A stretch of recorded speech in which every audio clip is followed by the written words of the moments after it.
pessoal, sejam muito bem-vindos para mais uma aula do curso R Básico 2024. Estamos em mais uma aula, hoje em nossa aula 3, e nada melhor do que contextualizarmos um determinado conhecimento, aprendermos determinada coisa, aprendendo também e valorizando também a história de como tudo começou. Então, nesta aula 3, nós vamos falar um pouquinho sobre a história do R. Quem foi que desenvolveu inicialmente, as raízes com as quais está essa linguagem e, posteriormente, avançarmos um pouco mais em algumas informações adicionais. Antes de mais nada, é importante para aqueles que não se inscreveram em nosso canal, que se inscrevam, porque isso é importante. A gente consegue impulsionar estas videoaulas para que outras pessoas tenham acesso a esse material gratuito e que a gente faz com todo carinho. Sem mais, já vamos para a nossa sala de apresentação. Hoje nós estamos na nossa aula 3. Para aqueles que estão aqui chegando pela primeira vez, dá uma olhada aqui na descrição do vídeo, nós temos o link da página onde está sendo alimentado todas essas aulas, bem como o material didático, como também aqui na tarja em laranja. Você também tem acesso às informações dos links e demais informações pertinentes do curso. Então, hoje nós vamos falar sobre a história do R. E aqui no nosso livro, em que a gente vai avançar já, mostrando a ele, é mais especificamente no nosso capítulo 2, em que a gente faz uma abordagem não tanto aprofundado. Acho que em uma segunda edição a gente pode esmiuçar um pouco mais isso daqui a um tempo. Vamos deixar inicialmente amadurecer o R básico, né, o livro, mas a gente faz uma abordagem inicial, introdutória interessante. A gente entra na sequência no capítulo 2 falando sobre o que é o R, e isso foi tema da aula 2 especificamente. Algumas características que a gente fala com relação à linguagem. Damos algumas informações, já entramos com alguns códigos, apesar de que aqui nesse momento é um tanto, vamos dizer, avançado para esse momento, ainda que nesse ponto nós nem falamos como que nós executamos inicialmente uma linha de código, etc. Na sequência, nós falamos a origem do RStudio, como é que ele se inicia, quem desenvolveu, que hoje também é assunto do tema da nossa aula. Depois, na sequência do capítulo 2, a gente fala sobre instalação do R e do RStudio. Nós vamos tentar aqui ao final apresentar para vocês. Nós temos aqui os livros, o manual de soluções, né, do R básico, e a gente vai deixar também para vocês o link. E a gente pode pegar uma dessas questões, vamos deixar na aula 4, em que a gente vai fazer a live, e a gente pode fazer uma abordagem mais aprofundada em alguma dessas questões aqui especificamente. Tá? Beleza, feito essa condição introdutória, o que é que nós temos aqui então? Nós temos, para essa situação, para este momento, nós temos aqui o nosso selo de filosofia de trabalho, que é o nosso selo Democratizando Conhecimento, em que todos os materiais que a gente desenvolve, pelo menos em uma das situações de publicizar, nós temos uma versão gratuita dele, que é no caso a versão digital, tanto em PDF quanto em HTML, que é a versão Bookdown. Tá lá na nossa página, vê lá a página do curso, também na nossa página profissional, que aqui na tarja vocês têm acesso. Queremos agradecer também, não vamos deixar, em todas as aulas vamos reforçar, ao SEAC e ao UFSJ por nos dar este apoio. Sem essas instituições e estes projetos, que no caso o SEAC, e no caso a UFSJ, a qual trabalho, Sem o apoio, nós não teríamos condições e flexibilidade para podermos ministrar de forma gratuita ao alcance de toda a sociedade, não só a parte acadêmica, mas aqueles que estiveram interessados e se inscreveram. Então aqui é o nosso livro de apoio, clicando aqui automaticamente você já vai ser redirecionado. Lá na nossa página a gente tem o link do slide e aí você tem acesso, aqueles que já vêm acompanhando já sabem. Para aqueles que estão com dúvida, na descrição do vídeo nós temos o link da página do curso e aí vocês conseguem se direcionar na seção em aulas. Bem, então vamos lá. O que a história do R a gente justamente inicia com os criadores do R. E aí uma coisa que é interessante é assim. Esses caras estavam estudando, esses dois estatísticos, eles estavam estudando na Universidade de Auckland e eles estavam desenvolvendo como se fosse uma espécie de laboratório para ensino das aulas de estatística. E aí tinha-se já um conhecimento sobre uma das linguagens até então utilizadas, que era a linguagem S. Só que a linguagem S, ela, ao ser desenvolvida por John Chambers, ela cria logo uma versão comercial, que é a S+, depois vem a SPSS. Não tenho tanto aprofundamento nessa sequência específica, mas o uso era mais ou menos comercial da situação.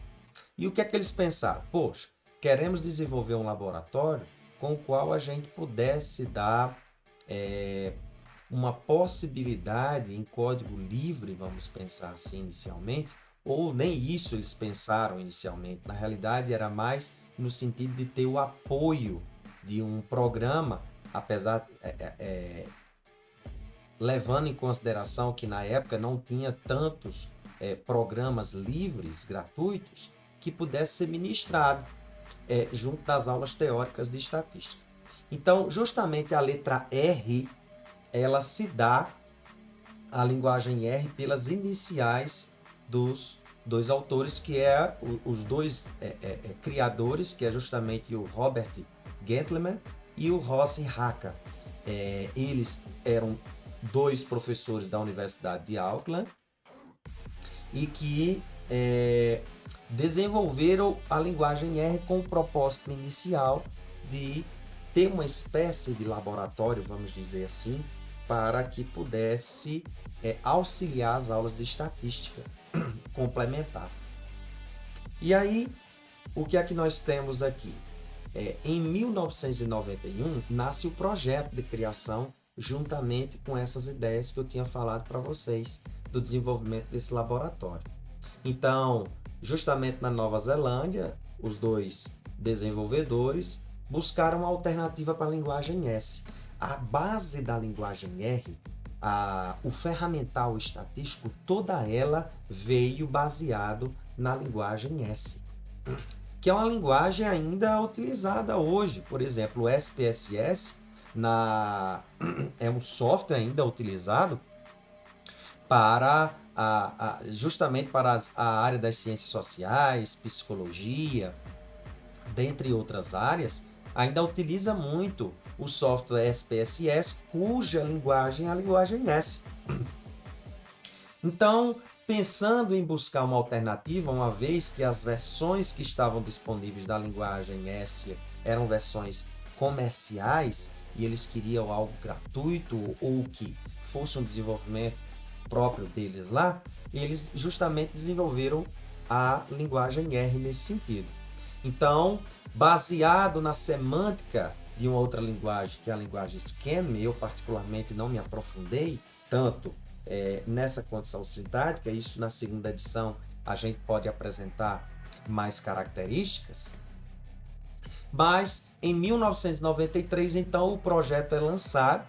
Em 95, ela sai como código livre, software livre, e em 97, então em 95 para 96 é quando se sai realmente uma versão que o R nunca foi comercializado. Então sai uma versão de software livre e aí uma coisa que passa a ter ficado apenas de forma restrita na Universidade de Auckland e isso começou a se expandir a partir de 1996. O que é interessante é que nos anos 2003, mais ou menos, eu entro na universidade em 2005, era uma coisa relativamente nova no Brasil. Nesse momento, eu me lembro que um dos primeiros materiais que eu chego a pegar é justamente um material do professor Paulo Justiniano, da Federal do Paraná, um curso que ele ministrou na Embrapa. Inclusive, essa apostila até hoje é disponível via web, chamado R Embrapa. E também tinha um material da Ecologia da USP, que até hoje também eles são fortes nesse sentido. Tinha outros materiais, por exemplo, quando eu entro na universidade, tem uma disciplina que até hoje o professor Daniel Furtado, na Federal de Lavras, que inclusive foi meu orientador, o carinha do CISVAR, para quem é da área experimental, da área agrária, deve provavelmente ter passado pelo CISVAR em algum momento para a utilização de suas análises. E ele tem uma disciplina no programa de pós-graduação que é justamente recursos computacionais e estatística computacional, em que até hoje tem na página do professor Daniel Furtado uma apostila com análise estatística utilizando o R, né? Uma coisa que é interessante é que toda essa abordagem, aí a gente tenta trazer a importância do R básico como livro, é que nesse momento uma coisa que me intrigava muito era que a maioria dos materiais, ou se você for pegar aí 80% dos materiais escritos para R, ele não tem como não estar entrelaçado com assuntos voltados para a área da estatística, né? E aí sempre era estatística com R. E aí, por exemplo, quando você pega esse material do professor Paulo Justiniano, já é justamente entrando com conceitos básicos sobre a linguagem R, mas já dentro do contexto da área da estatística. Isso era uma coisa que eu ficava muito assim, poxa, se o cara não é da área da estatística e ele quer aprender a linguagem R, como que ele vai conseguir entender tudo isso? Às vezes tem coisas tão complexas, né? Então, eu até entendo, porque no início o propósito do R foi justamente para isso, né? O propósito do R foi para dar um suporte para o ensino da estatística, as análises na área da estatística, e aí por isso que fica entrelaçado. E aí o R básico, ele vem justamente como material em português para quebrar um pouco esse, vamos dizer, esse paradigma de que para entender R, eu não preciso inicialmente entender estatística. Eu posso partir para a condição sintática e semântica da linguagem, que é o propósito justamente desse curso.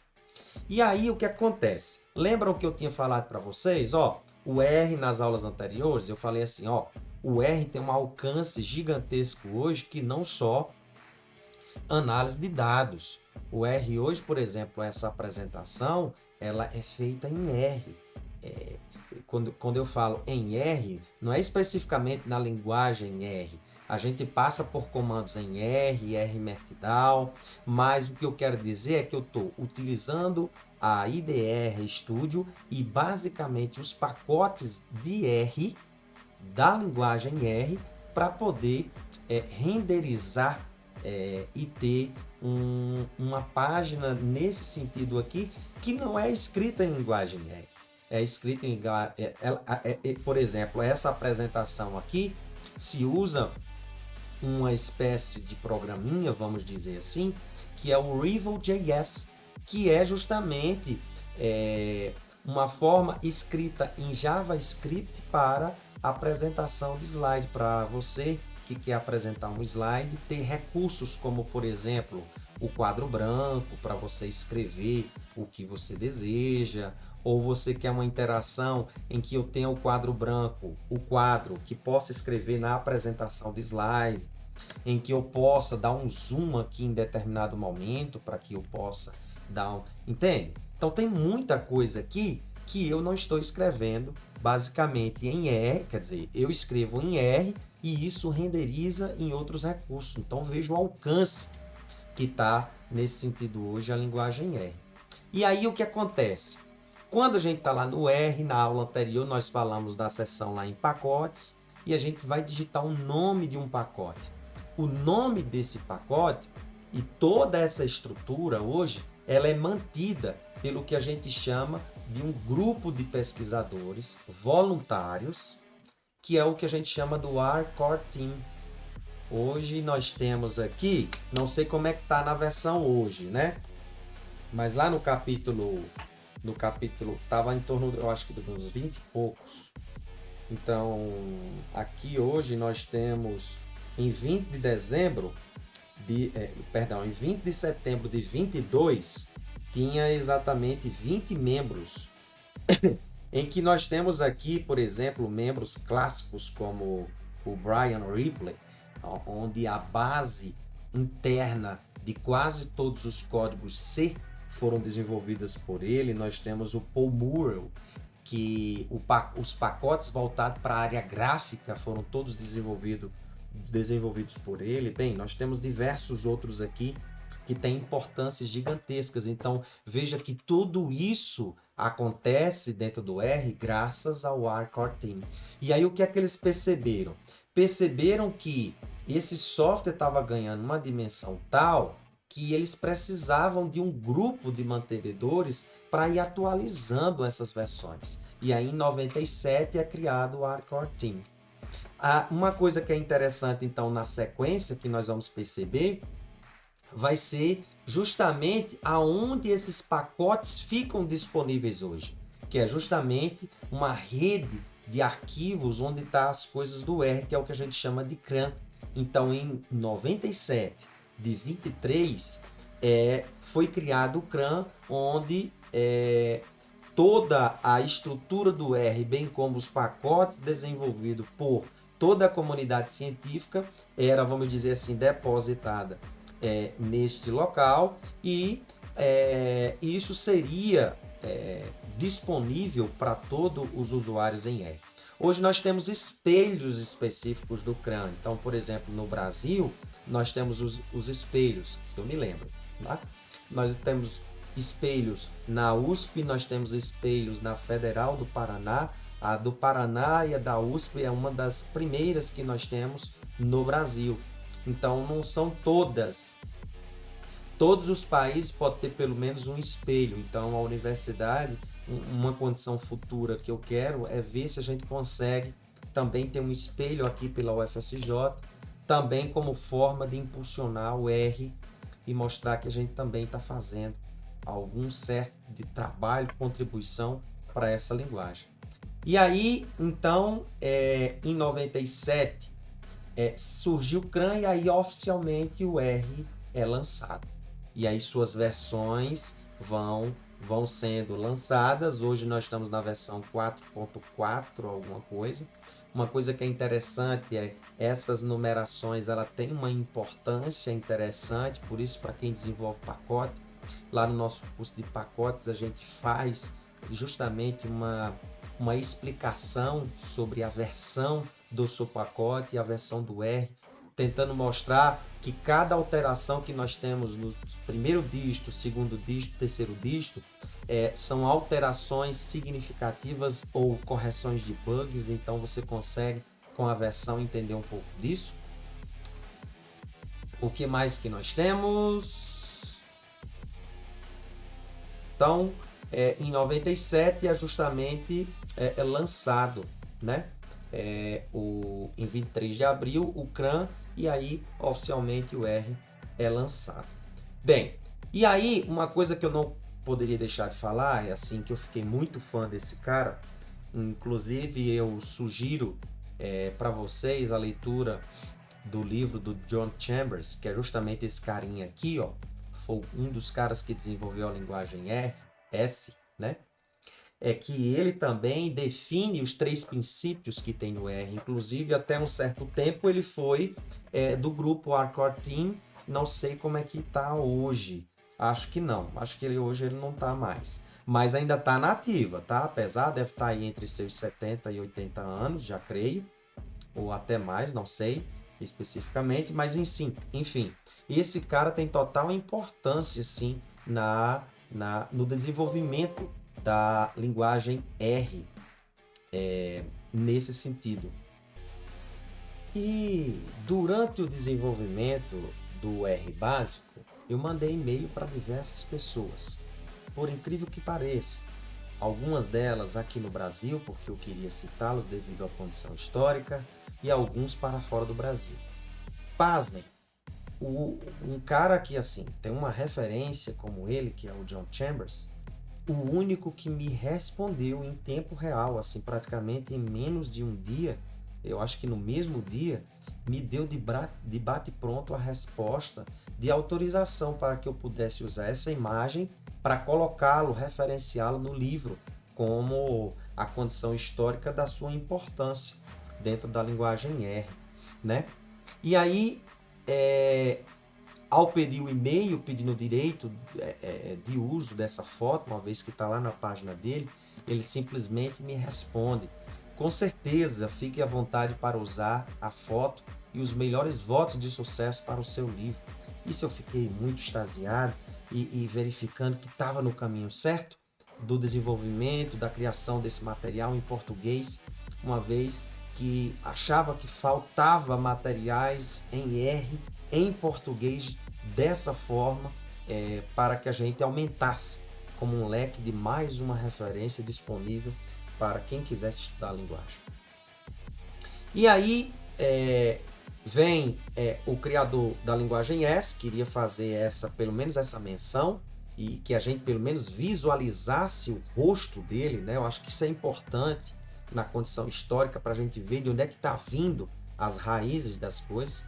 E por incrível que pareça, o RStudio ele fica muito associado ao Hadley Wickham, que é o editor-chefe e hoje é POSIT, não é mais RStudio, apesar de que o RStudio existe, mas como um produto da POSIT hoje, devido à condição de que o RStudio hoje, como IDE, aumentou o alcance de linguagens hoje, que não fica só mais restrito à linguagem R. Nós temos, por exemplo, já Python e Julia inserido, bem como outras linguagens.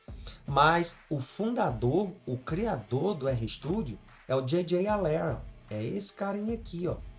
Esse cara que é o fundador, apesar da gente ver muito a evidência e a importância, não podemos deixar, do Hadley Wickham, os livros dele fenomenais, por exemplo, Advanced R, foi um dos livros base para a criação desse material aqui. Então, o Advanced R ele vai ser citado nos 3 volumes iniciais, pelo menos, e foi por ele em que eu fui buscando e encontrando a complexidade que tinha dentro da linguagem R.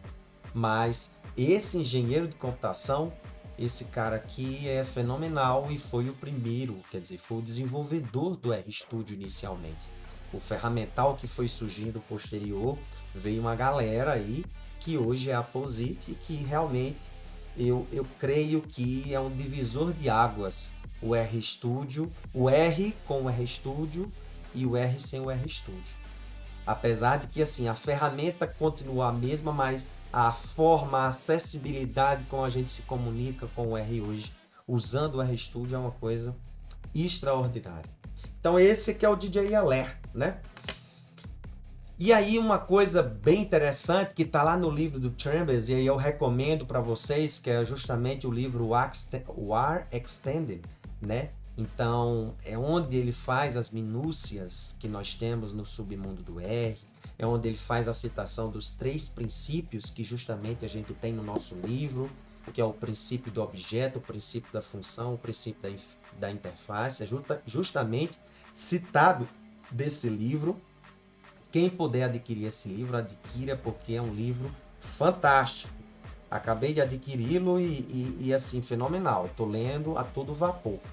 Então, nesse livro, tá justamente o disco da primeira, o CD da primeira versão disponível do R. Justamente a versão lá 2 do 2 de 29, né? 29 de fevereiro do ano 2000. E aqui nós temos emblematicamente, né, caras fantásticos como o Brian Ripley, bem, o Luke Turney, bem diversos outros, né? O Paul Murrell aqui, ó, fantástico, né? E aí, assim, a gente fica babando, porque isso acaba sendo uma relíquia, né? E aí o John Chambers fez questão de registrar o protótipo da primeira versão do que nós temos disponível, né? A versão 1.0 do R. Fantástico hoje, fantástico. E esse registro eu acho que é importante para que a gente entenda a condição histórica do que nós temos do R, como é que foi no início. Mais detalhes, como é que vocês podem fazer, vão lá no capítulo 2. Lá no capítulo 2 a gente faz uma discussãozinha muito maior. Era isso que nós queríamos falar na aula de hoje, mas para que a gente finalize, vamos mostrar aqui apenas para vocês, aqui a página do nosso curso. Eu vou procurar deixar lá no livro de apoio, que eu não deixei, a versão física que só está e a digital do R básico, eu vou colocar do Manual de Soluções, que ela está aqui na opção em livros, ó.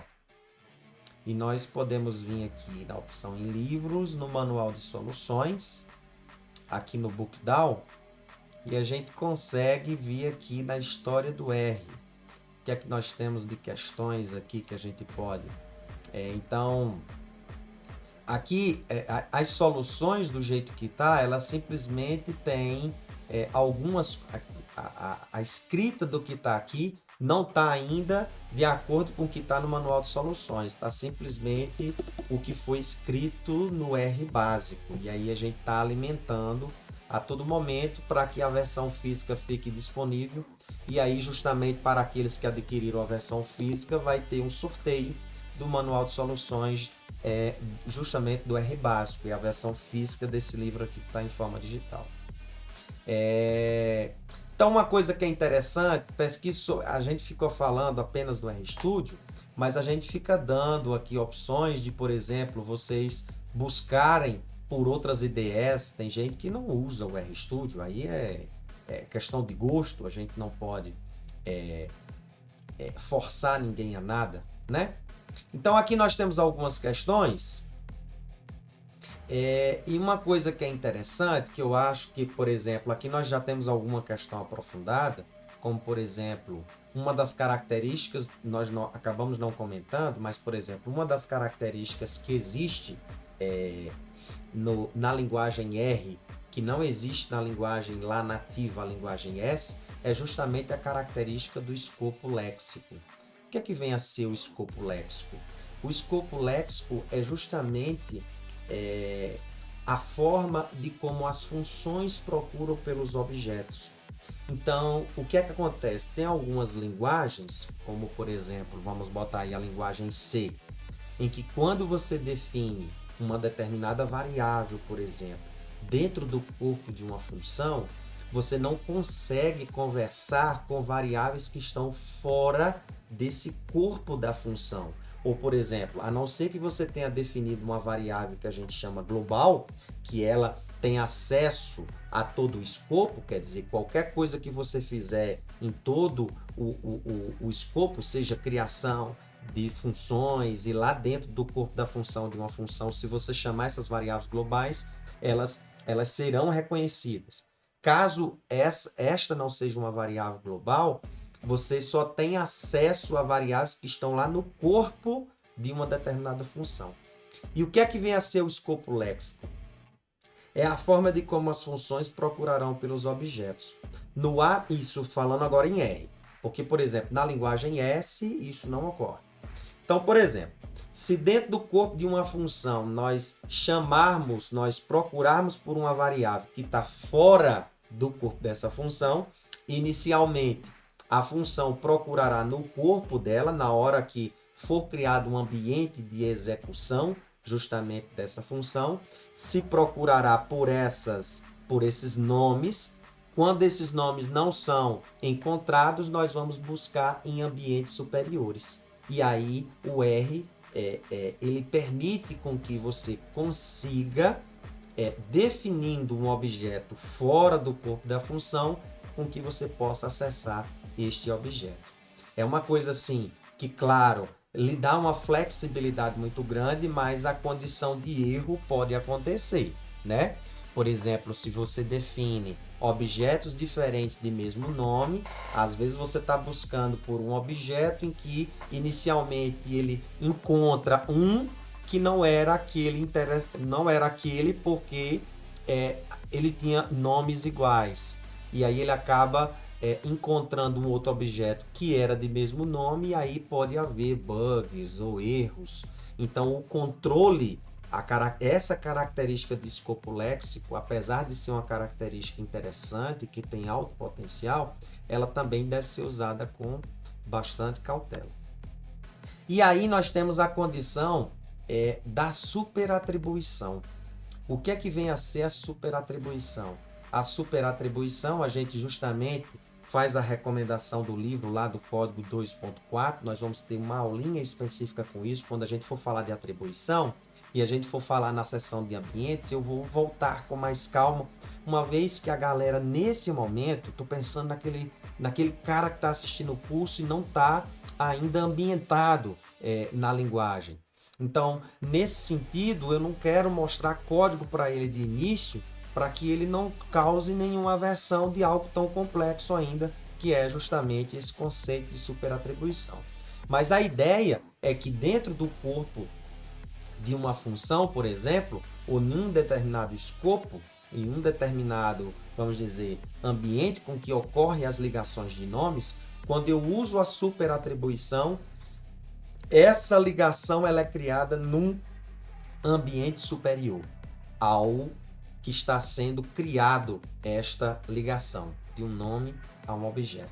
Mas nós vamos mostrar isso mais à frente. Não vamos mais estender a nossa aula.